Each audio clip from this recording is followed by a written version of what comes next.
Indian to সিনেমাটা box অফিসে যে ডিজাস্টার হয়েছে এই বিষয়ে কোনো সন্দেহ নেই। তার কত আয় হয়েছে সেটার চেয়ে বড় কথা হচ্ছে সিনেমাটার বাজেট 500 কোটি টাকা, সেখানে এখনো 150 কোটি টাকা ছুঁতে পারেনি।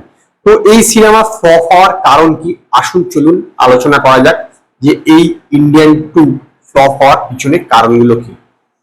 প্রথম যে কারণটা আমার বলে মনে হয় সেটা হচ্ছে যে এই সিনেমার গল্পটা, সত্যি কথা বলতে গেলে কি গল্পে এতটুকু দম নেই। মানে কি একটা হযবরল সংখ্যার গল্প লিখেছে, সেটা যদি সিনেমাটা আপনারা দেখে থাকেন তাহলেই বুঝতে পারবেন যে গল্পটার মধ্যে কোনো রকম চাম নেই। কেন ইন্ডিয়ান বা সেনাপতি আবার ফেরত এলো, সেই যে ফেরত আসার কারণটা সেইটাই ঠিকভাবে সে মানে করতে পারেন, যে জায়গাটাকে ক্রিয়েট করতে পারেনি যে কেন সে এলো। এবং আসার পরে সে একের পর যে কাজগুলো করছে সেই কাজগুলো সমস্ত কিছু ইললজিক্যাল, সমস্ত কিছুই কোনো রকম ভাবে একটার সঙ্গে একটা লিঙ্ক আপ নেই। মনে হচ্ছে না কতগুলো সিন পর পর শুধু বসিয়ে দেওয়া হয়েছে আর তারপর একটা সিনেমা বানিয়ে দেওয়া হয়েছে। কাজেই যদি কোনো সিনেমার গল্প ঠিক না থাকে তাহলে কিন্তু সেই সিনেমার সাফল্য পাওয়া কোনোভাবেই সম্ভব নয়। 2 নম্বর হচ্ছে পুয়ার মেকিং। শঙ্করের পুরো ক্যারিয়ারে এই সিনেমাটি হচ্ছে সবচেয়ে খারাপ বানানো সিনেমা। পুরো যদি সিনেমাটা দেখে থাকেন দেখবেন যে কামাল হাসানের যে এন্ট্রি সিনটা, যেখানে গুলশান গারোয়ারের সঙ্গে গুলশান গারোয়ারকে মারছে, কেন মারছে, কিসের জন্য মারছে, এবং যে মারবার যে পদ্ধতিটা, সেখানে শুধু অযথা কথা বলে যাচ্ছে এইরকমই কিন্তু দেখিয়ে গেছে। এবং পরবর্তীকালে যখন একজন গুজরাটিকে যেকে মারবে তখনও সেরকম কথা বলে যাচ্ছে, তারপর অযথা সে ফোনের সামনে নিজের বক্তব্য রেখে যাচ্ছে। মানে এমন ভাবে এই সিনেমাটাতে কমল হাসানকে শঙ্কর প্রেজেন্ট করেছে যে সেটা প্রেজেন্টেবলই নয়, মানে দেখবারই উপযুক্ত নয়। পুরো সিনেমাটা দেখবেন একটা পুয়ার মেকিং। 90 বা 80-র দশকও সম্ভবত এত বাজে সিনেমা বানানো হতো না যেরকম এই ইন্ডিয়ান টু সিনেমাটা শঙ্কর বানিয়েছে।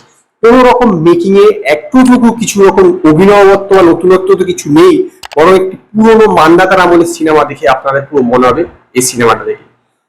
3 নম্বর কারণ হচ্ছে মিউজিক। একটি কমার্শিয়াল সিনেমা হিট হতে গেলে সবচেয়ে যেটা ইম্পর্টেন্ট জিনিস হচ্ছে সেটা হচ্ছে মিউজিক। কিন্তু এই সিনেমাতে মিউজিকটা একদমই জঘন্য। একটিও গান এই সিনেমার ভালো নয়। তাহলে সেই সিনেমা চলবে কি করে?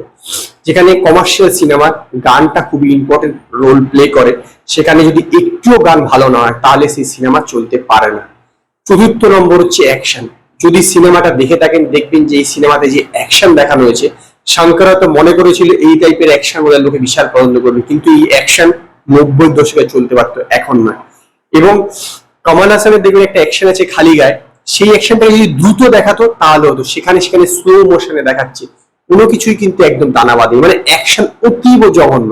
এত কোটি টাকা কিসের পিছনে খরচা হয়ে গেল সেটাই কিন্তু বোঝা কঠিন হয়ে গেল, কারণ পুরো সিনেমাটা উল্টোপাল্টা টাইপের ভিএফএক্স, যেটা কিন্তু কোনো প্রয়োজনীয়তা নেই। অথচ অ্যাকশনের পিছনে যদি সঠিকভাবে খরচা করা হতো তবুও সিনেমাটা একটু হলে দেখবার উপযুক্ত হতো। এবং যেটা হচ্ছে শেষ এবং কারণটা যেটা আমার মনে হয় সেটা হচ্ছে অভিনয়। কমল হাসান নিঃসন্দেহে ভালো অভিনেতা, কিন্তু এই সিনেমাতে কিন্তু উনি আদৌ ভালো সেরকম অভিনয় করেননি। এর থেকে অনেক অনেক বেটার সিনেমাতে অভিনয় তিনি বিভিন্ন সিনেমাতে করেছেন, কিন্তু এই সিনেমাতে কিন্তু তার অভিনয় একদমই ভালো হয়নি। এছাড়া অন্যান্যদের অভিনয় কিন্তু সেরকম লেভেলে হয়নি। অ্যাকচুয়ালি কি বলুন তো, যদি স্ক্রিপ্ট ভালো না থাকে, যদি গল্প ভালো না থাকে, যদি স্টোরি ভালো না থাকে, যদি স্ক্রিন প্লে ভালো না থাকে, তাহলে একজন অভিনেতা ভালো অভিনয় করতে পারে না, এইটাই বলা যায়। এছাড়া মেকিং তো পুরো, সেই কারণে এই সিনেমাটা ফ্লপ হয়েছে। তো আমার মতে এইটাই ছিল 5টি কারণ যেই কারণে ইন্ডিয়ান টু ফ্লপ হয়েছে বা ডিজাস্টার হয়েছে বলতে পারেন। তো আপনার এই বিষয়ে কি মতামত আপনারা আমায় জানান। যদি আপনাদের এই ভিডিওটি পছন্দ হয় ভিডিওটিকে লাইক করুন, কমেন্ট করুন, শেয়ার করুন, আর নতুন নতুন আপডেটের জন্য আমার চ্যানেলকে সাবস্ক্রাইব করুন।